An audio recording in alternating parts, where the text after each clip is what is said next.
পুজোর আগে প্রবল বিপাকে পড়লেন বালুরঘাট শহর লাগোয়া হাজিপুর এলাকার প্রায় 200 জন গৃহবধূ। মহিলা স্বনির্ভর দলের ব্যাংকে হয়ে জমানো প্রায় 30 লক্ষ টাকা আত্মসাৎ করে পালাবার অভিযোগ উঠেছে স্থানীয় এক যুবকের বিরুদ্ধে। গত বছর মহালয়ার পর থেকে প্রতি সপ্তাহে অর্থ জমিয়ে আসছিলেন ওই মহিলারা। একেবারে মহালয়ার দিন থেকে তাদের জমানো অর্থ ফেরত পাওয়ার কথা ছিল, কিন্তু আচমকা মোবাইল সুইচ অফ করে ওই যুবকের গায়েব হয়ে যাওয়ার ঘটনায় এখন বিষাদের সুর হাজিপুর এলাকায়। তাদের বছরভর জমানো অর্থ ফেরত না পেয়ে পুজোর আগে মুষড়ে পড়েছেন ওই এলাকার শতাধিক মহিলা। উপায় না পেয়ে এদিন বালুরঘাট থানায় এসে ক্ষোভ দেখালেন ওই মহিলারা। পরে লিখিতভাবে বালুরঘাট থানায় অভিযোগও দায়ের করা হয়।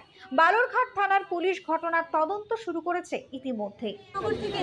মাইনগর হাজিপুর থেকে তো আমাদের মহালয়ায় একটা টাকা কালেকশন হয়, তো আর মহালয়ায় গিয়ে সেখানে একটা সমিতি করেছিলাম।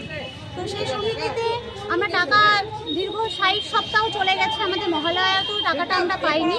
তো প্রীতম রায় বলে একজন ছিল যে টাকা কালেকশন করতো, আর যে মেন ছিল উজ্জ্বল বর্মন, সে টাকার মেন মালিক, কিন্তু তাকে দেখে আমরা করেছি। এখন উজ্জ্বল বলছে যে প্রীতম সব টাকা নিয়ে চলে গেছে। গেছে কোথায় কি জানেন? না, কিছু বলছে না, ফোনে সুইচ অফ, সব কিছু। টাকার অঙ্কটা কত ছিল? কত অ্যামাউন্ট ছিল 22 লাখের মতন হবে।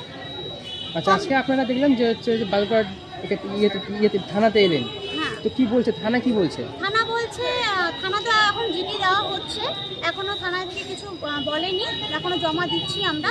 তো আমরা চাচ্ছি যে মেন যে প্রীতম রায় আর উজ্জ্বল দুজনেই যেখানেই থাকুক, দুজনেই খুঁজে আমাদের টাকাগুলো দিয়ে দেয়। তো আমরা খুব গরিব মানুষ, আমরা খুব আশায় এই জিনিসটা করি, আর একটা দুটো অ্যামাউন্ট না, অ্যামাউন্ট 22 লাখ টাকা। তো আমি এটাই বলছি যে আপনারাও সহযোগিতা করুন আমাদেরকে, যেন আমরা পাই। আর থানা থেকেও তো আমরা আশা রাখছি যে আমরা পাবো। আপনার নাম? পল্লবী সরকার।